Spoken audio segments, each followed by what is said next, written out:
మన వాళ్ళు చాలామంది అడుగుతూ ఉంటారు. అలానే మనల్ని మొదటి నుంచి వీడియోల రూపంలో ప్రోత్సహించినటువంటి రాజేంద్ర ప్రసాద్ గారు అన్ని రాజకీయాలు అయిపోతున్నాయి, సినిమాల గురించి మాట్లాడండి అని కొత్తలో ఒక సినిమా గురించి అడిగారు. నేను ఇంకా చూడలేదండి, చూసిన తర్వాత పెడదాము. అలానే 3 సినిమాలు వచ్చాయి కదా, వాటి గురించి కూడా చూద్దాము. ఒక డబ్బింగ్, 2 స్ట్రైట్ సినిమాలు అన్నప్పుడు నైట్, ఈ లేట్ నైట్ అంటే మనకున్న టైము 24 గంటలు, అందులో రెస్ట్, అలా మన పనులు పోగా ఏంటంటే ప్రతి అంశం మీద స్పందించాలంటే కుదిరే పని కాదు. కాబట్టి కొన్ని రోజులు, ఒక 2 రోజులు మ్యాక్సిమం ఉండగలం అనుకుంటా రాజకీయాల గురించి మాట్లాడకుండా. ఎందుకంటే అదొక జాడ్యం అయిపోయింది మనకి, యూట్యూబ్లో వినటం కానీ, మాట్లాడటం కానీ, చూడటం కానీ. సో దానికి ముందు నైటే ఒక వీడియో చూసా, మీకు అందుకనే టెక్స్ట్ కూడా చేశాను, అది పోస్ట్ రూపంలో. తిరగబడ్డ మహిళా అనలిస్ట్ లాయర్ అని ఆవిడేం మాట్లాడింది అనేది ఈ తోపు స్టోరీకి సంబంధించి వినిపిస్తాం మీకు. వెనక డీజే మొదలు వినపడుతున్నాయి. ఇది ఒక కామెడీ అనమాట. ఏంటంటే సివి ఆనంద్ మామూలుగా ప్రెస్ మీట్ పెట్టినా బాగుండేది. ఆయన డీజేలకు అనుమతి, చాలామంది ప్రాణాలు కోల్పోతున్నారు అంటాడు. ఇక్కడ చూస్తేమో పోలీసులు దగ్గరున్నా కూడా డీజేలు అడిస్తూ ఉంటారు. మరి దశాబ్దపు జోకనక దాన్ని ఏమనాలి, సరే అది వేరే విషయం.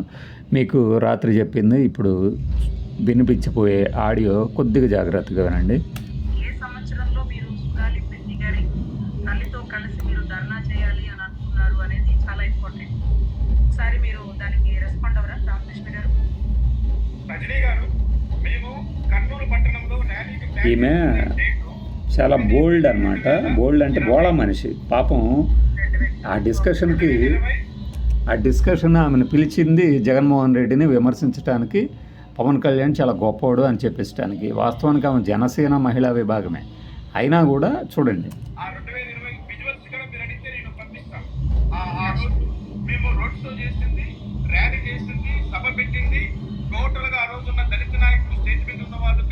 వేలాది మంది, సుమారు 12-13 వేల మందికి ఆ రోజు మేము భోజనాలు ఏర్పాటు చేస్తాం. చాలా, ఎందుకంటే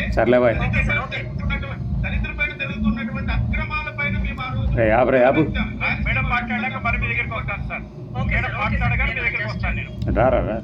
జస్ట్ డేట్ అడిగాను, ఇయర్ అడిగాను. ఎందుకంటే ఒకవేళ ఆవిడ జగన్ రెడ్డి గారి మనిషి అనుకుంటే, టీడీపీ ప్రభుత్వంలో 17, 18, 19 ఘటన జరిగినప్పుడు జగన్మోహన్ రెడ్డి గారిని వెనకాలేసుకుని అప్పుడున్నటువంటి టీడీపీ అరాచకం మంత్రిని, లేకపోతే అప్పుడున్న అధికారులు అమ్ముడుపోయారు అని ఒకవేళ ప్రశ్నించి ఉండేదేమోనని నాకు అనుమానం వచ్చింది సార్.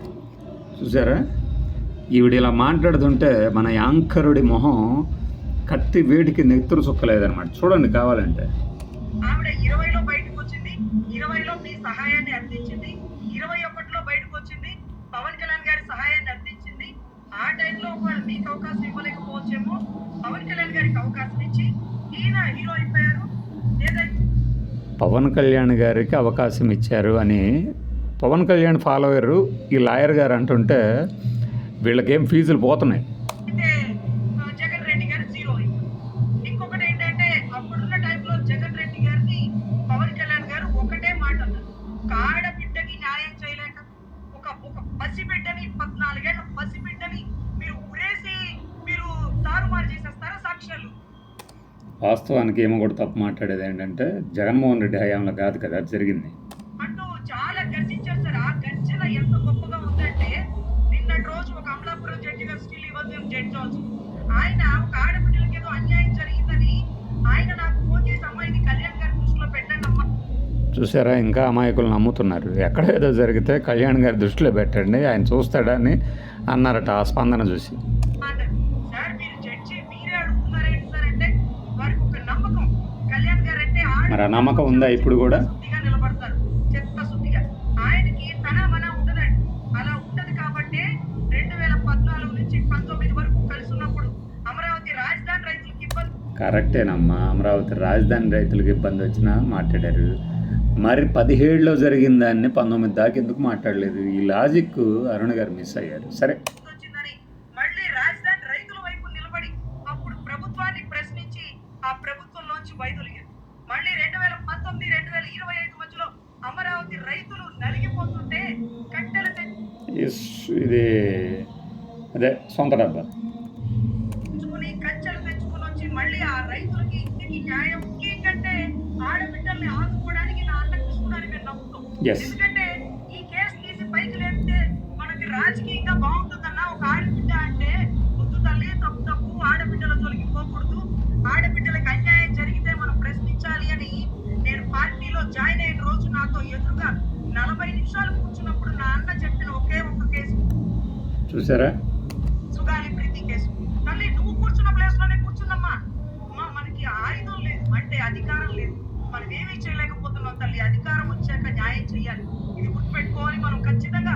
అసలు చాలా అన్యాయం చేస్తున్నారమ్మా ఆ బిడ్డకి అని నాన్న నాతో స్వయంగా 2 సంవత్సరాల క్రితం నాకు పదవి ఇద్దాం అనుకున్నప్పుడు కూర్చున్న మాట. గతంలో ఒక ఆడబిడ్డ ముఖాన్ని యాసిడ్ పోసేస్తే నేను బయట నుంచున్నానమ్మా, ఇన్ఫెక్షన్ వస్తుందేమోనని. కానీ ఆడబిడ్డ నన్ను లోపలికి పిలిచి కళ్యాణాన్ని ఉన్నాడా లోపల బయట పిలవండి అని పిలిపించి నా చేతిలో చెయ్యేసి నాకు పడ్డ గతి ఏ ఆడబిడ్డకి పడకూడదని చెప్తున్నాను. అసలు ఆ మాటలు వింటుంటే మనకి అసలు ఒక ఓడిపోతాం అనే భయం మాకు లేదు సార్, గెలుస్తామన్న ఆశ మాకు ఉంది సార్.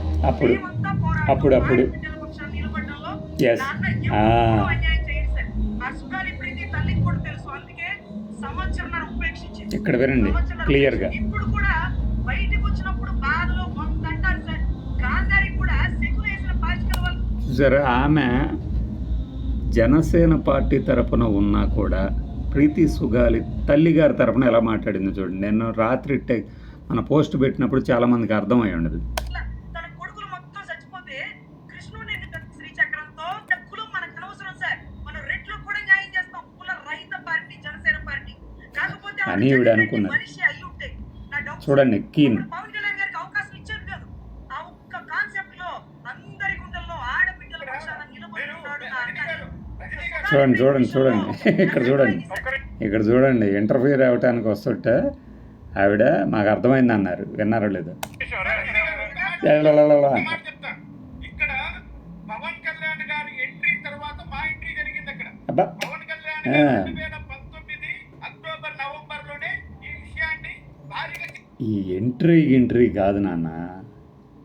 ఇన్సిడెంట్ ఎప్పుడు జరిగింది, మీరు ఎప్పుడు ఎత్తుకున్నారు, ఆమె జగన్ రెడ్డి మనిషి ఏంటి అని లాయర్ అడుగుతుంటే జడ్జి అంటే మాజీ జడ్జి అట తీసుకొచ్చారు 2019. మేము ఎంట్రీ అయింది 2020. ఎందుకంటే పవన్ కళ్యాణ్ గారి కృషి వల్ల ఎడిసేవలే ఒకటి రామకృష్ణ గారు చూడండి. పవన్ కళ్యాణ్ గారు చేసిన యుద్ధం వల్లే అది సిబిఐ దాకా వెళ్ళింది. ఆయన చేసిన పోరాటం వల్లే ఆవిడకి బెనిఫిట్స్ వచ్చినాయి. అంటే ఎప్పుడో రావాల్సినవి తొందరగా వచ్చినాయి సార్. ఇక్కడ కీన్గానండి. ఎప్పుడో రావాల్సినవి తర్వాత వచ్చినాయి. ఎవరి వల్ల వచ్చినాయి? పవన్ వల్ల వచ్చినాయి. ఎవరు ఇచ్చారు? జగన్మోహన్ రెడ్డి ఇచ్చారు. కానీ జగన్మోహన్ రెడ్డి ఇవ్వటం వాడి జేబుల సొమ్మ అదే ఇదైనా వాగిన వాళ్ళందరికీ చెప్పుతో కొట్టినట్టు వాళ్ళ తల్లిగారు సమాధానం చెప్పారు. ఆయన నేను అడగలేదండి, 90 డేస్లో రావాలి కదా, రాంది ఇంకా ఎందుకు రాలేదని ఐఏఎస్ గారు అడిగితే వెంటనే అయిపోయినాయి, శాంక్షన్ చేశారు అని. కానీ దానికి జగన్ రెడ్డి గారు ఏమి పులివెందుల ఆస్తులు అమ్మేమి ఆవిడకి రాసి ఇవ్వలేదు. చూసారా ఇక్కడ? వాళ్ళ పోతా అంబేద్కర్ గారు అందరి నెత్తిన పాలు పోసి ఈ రోజు రజనీ గారు ఆగండి బ్రేక్ తీసుకోవాలంటే. ఆ మహానుభావుడు దేవాది దేవుడు ఆయన. ఇక్కడ చూసారా? ఈవిడికి అంతర్లీనంగా కొన్ని సొంత అభిప్రాయాలు ఉంటాయి. పార్టీ ఈవిడికి ఉన్నటువంటి టాలెంట్ ద్వారా ఏంటంటే పార్టీ వదులుకోవడానికి ఇష్టపడదు. కానీ ఈవిడిలోని ఒక స్వతంత్ర ధోరణి ఈవిడి చేత కొన్ని రెబలైజన్ వర్డ్స్ వాడిస్తారు. ఆయన ఇచ్చిన అవకాశమే 5 ఎకరాల భూమి, 5 సెంట్లు స్థలము, 5,000 పెన్షన్, అది జీవో సార్. అది ఏ ఒక్కరికైనా ఇంప్లిమెంట్ అవుతుంది. చూసారా? జియో అంటే ఏంటి? గవర్నమెంట్ ఇచ్చిన ఆర్డర్. ఎలా ఇచ్చారు? సరే, ఇదంతా ఒక ఎత్తు. ఈరోజు కోటమిరెడ్డి గారిని కూర్చోబెట్టుకొని ఏదో తోపు స్టోరీ ఒకటి చేశారు. ఒకటి, ఇద్దరి మధ్య జరిగినటువంటి సంభాషణని పొలిటికల్ లీడర్ల మధ్య అది బయట పెట్టకూడదు అన్నది మామూలుగా చెప్తుంటారు. ఇప్పుడు ఈయన బయట పెట్టిన దాంట్లో కొంపలే మునగలేదు, కానీ ఇతని చీప్ మెంటాలిటీనే బయటపడింది. ఇది కేవలం వైఎస్ఆర్సీపీ నుంచి బయటికి వెళ్ళాడు అనే దుగ్ధతో ఎవడో ఏదో మాట్లాడుతున్న మాటల్లాగా చూడొద్దు. దీన్ని కీన్గా చూడండి. కోటమిరెడ్డి ఏమంటాడంటే 2023 జనవరి 2న కలిసి అనగానే ఎదురున్న యాంకరుడు ఏదో పెద్ద పెన్ను పెట్టుకొని రాసుకున్నట్టు బిల్డప్ మాకు ఓరక మీటింగ్లు పెడతా ఉంటారు. ఆ పెట్టిన మీటింగుల్లో అక్కడ చెప్తున్నది ఏదో శ్రద్ధగా వింటున్నట్టు పేపర్లు పెన్నులు తీసుకొని మరీ వెళ్తారు. ఆయన చెప్పేది ఒకటి అదే ఉంటుంది, వీళ్ళు రాసేది అయ్యే ఉంటాయి. నెల తర్వాత అయితే మీటింగు, ఎన్ని నెలల తర్వాత అయినా. అలాగా ఈయన చెప్తుంటే ఏదో పెద్ద ఆసక్తికరమైన విషయం అలాగే ఏం బాంబు పేల్చబోతున్నాడు అనుకుంటే, చూడనా నేను హిమాలయాలకు వెళ్ళిపోవాలని ఉంది అని జగన్మోహన్ రెడ్డి గారు అన్నారంట. అదేం కొత్తగా చెప్పలేదే, ఎప్పుడో చెప్పారుగా. పైగా చూడు శ్రీధరన్న, నా ప్రభుత్వంలో ఒక్క పైసా అన్న అవినీతి జరుగుతుందా అని అడిగారంట. ఎస్, అడుగుతాడు రాజకీయ నాయకుడు. ఈ రోజున చంద్రబాబు నాయుడు గారి దగ్గరికి వెళ్ళి చంద్రబాబు నాయుడు గారిని ఒక్క పైసా అవినీతి జరుగుతుందని ఒప్పుకోమనండి, ఒప్పుకుంటారా? ఏదో పెద్ద కొండ ఎలుకని పట్టినట్టు తమ్నైల్స్ పెట్టగానే ఓ నాయన కోతంలో ఎద్దేందులా అలే కోతంలో ఎద్దు బలే మాత్యాలేలా దెబ్బకి ప్యాంత తలుపుకుంటున్నా. ఇంకా వీళ్ళ మధ్య తెలివిడి మనం మాట్లాడుకున్నవి కూడా బిట్లుగా కట్ చేసుకుని పోస్ట్ చేస్తారా అంటారు. ఎవడికేం అవసరం రా బాబు, ఎవడో ఆ డబ్బుల కోసం ఆశపడేవాడు కేవలము ఆ వ్యూస్తో ఏదో 4 డబ్బులు వస్తాయి అనుకునేవాడు చేస్తాడు. కానీ నిజంగా జర్నలిస్ట్ అనేవాడికి ఇలా కట్ చేసి పేస్ట్ చేయాల్సి, వాటిల్ని అనుకూలంగా మార్చుకోవాల్సిన అవసరం లేదు. ఎందుకు? ఇదిగో ఇది అన్నాడు, అది చెప్పడానికి ఎఫెక్టివ్గా వాడకాలంటే కట్ చేసి పెట్టుకోవచ్చేమో, కానీ అనుకూలంగా మాట్లాడుకోవాల్సిన అవసరం ఏంటి? మీరు నెల్లూరు జిల్లాలో ఆయన ఎందుకు దూరం పెట్టాడు అనేది ఆయనకే తెలియాలి. ఒకటి, పార్టీ వ్యతిరేక స్టాండ్ తీసుకున్నాడు. పార్టీకి వ్యతిరేకంగా ఎమ్మెల్సీ ఎన్నికలో ఓటింగ్ చేయటం పార్టీకి ద్రోహం చేసినట్టు కాదు. కోటమిరెడ్డి అంతరాత్మ నడుకోమనండి. ఎవడు ఏ పార్టీలో ఎల్లకాలం బతకడు. అలా ఎల్లకాలం బతుకుతానని చెప్పింది ఎవరు? చనిపోయే ముందు కూడా నా శరీరం మీద పలానా పార్టీ జెండా ఉండాలని చెప్పింది ఎవరు? అయితే ఓవర్ యాక్షన్, లేకపోతే ఇలా చేస్తే ఎలా అయితే అతివృష్టి లేకపోతే అనావృష్టిలాగా అతను అంత అతి చేశాడు కాబట్టి ఇలా వికటించింది. అతనికి గుండెల మీద చెయ్యి వేసుకొని అంటాడు, రకరకాలుగా చెప్తున్నాడు కదా. పార్టీ నుంచి అతన్ని ఎందుకు పంపించేశారు? పార్టీ లైన్కి వ్యతిరేకంగా చేస్తున్నాడు. ఇప్పుడు టీడీపీలో ఉన్నారు కదా ఆయన కోటమిరెడ్డి గారు. ఆ కోటమిరెడ్డి గారు టీడీపీ లైన్ ఒకటి ఉంది, దాన్ని తప్పి మాట్లాడమనండి ఎలా ఉంటుందో తెలుస్తుంది. పార్టీ లైన్, ఇప్పుడు నీకు ఆ పార్టీలో ఉన్నంతకాలం అతను దేవుళ్ళలా కనపడవచ్చు, బయటకు వచ్చిన తర్వాత ఇంకోలా కనపడవచ్చు. కానీ ఏ పార్టీలో అయినా అదే పరిస్థితి ఉంటుంది కదా. అదేదో జగన్మోహన్ రెడ్డి కూడా చేసేటట్టు ఇంకెవరూ చేయరు అన్నట్టు చెప్పుకోవటం విచిత్రంగా ఉంటుంది. ప్రాంతీయ పార్టీలే కాదు, ఈవెన్ నేషనల్ పార్టీలు అని చెప్పుకునే పార్టీల్లో కూడా ఆ లీడర్లను బట్టే వెళ్తారు కదా. దానికి పోయి జగన్మోహన్ రెడ్డి గారు నాతో ఎందుకు విభజించారు? ఎవరితో అవసరాలు, రాజకీయ అవసరాలు తీరతాయి అనుకుంటే వాళ్ళని దగ్గర తీసుకుంటారు. అది ఆయనకి తెలుసు. అంత గొప్ప అన్యాయం ఏమి జరిగింది అంటే అభివృద్ధి పనులకి నిధులు ఇవ్వలేదు అన్నారు. మరి ఇప్పుడు ఇస్తున్నారా? అది ఆయన జస్టిఫై చేసుకోవాల్సిన విషయం. నన్ను పిలిచారు కాబట్టి ఒక ఛానల్కి, మీకు తెలియదేమో మీ ఛానల్ అన్నా కూడా ఆయనకి చాలా ఒళ్ళుమంట. అంటే వ్యతిరేక ప్రచారం చేసే వాళ్ళ మీద జాలి, దయ, కరుణ చూపించగలే మహానుభావులు అందరూ ఉన్నారని నేనైతే అనుకోవట్లేదు.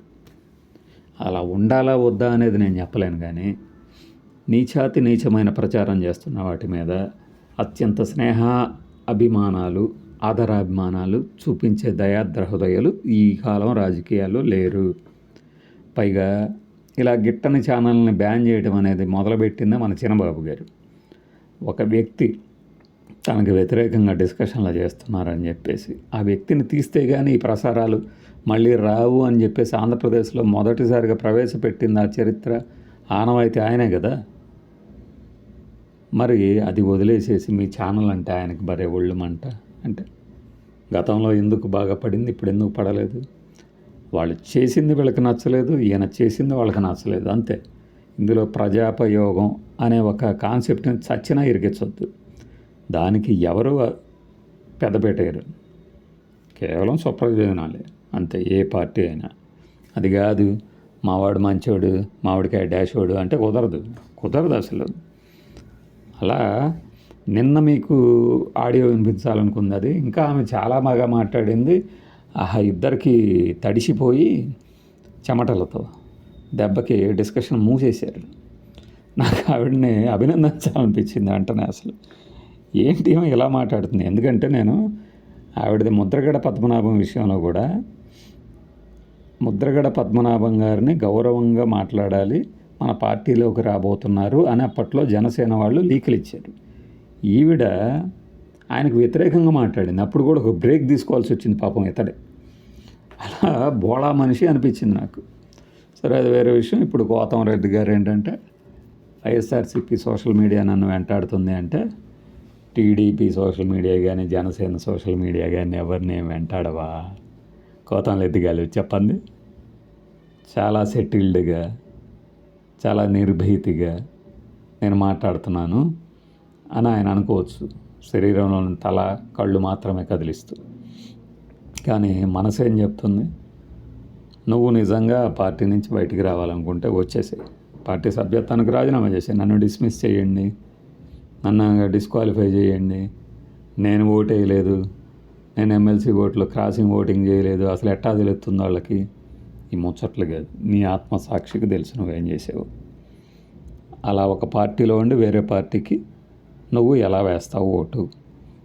సరిగ్గా 2014-19 మధ్యలో వైఎస్ఆర్సీపీ ఎమ్మెల్యేలని తీసుకొని 2 మంత్రి పదవులు కూడా ఇచ్చినప్పుడు నువ్వేమేమి మాట్లాడావు నువ్వే చెప్పు.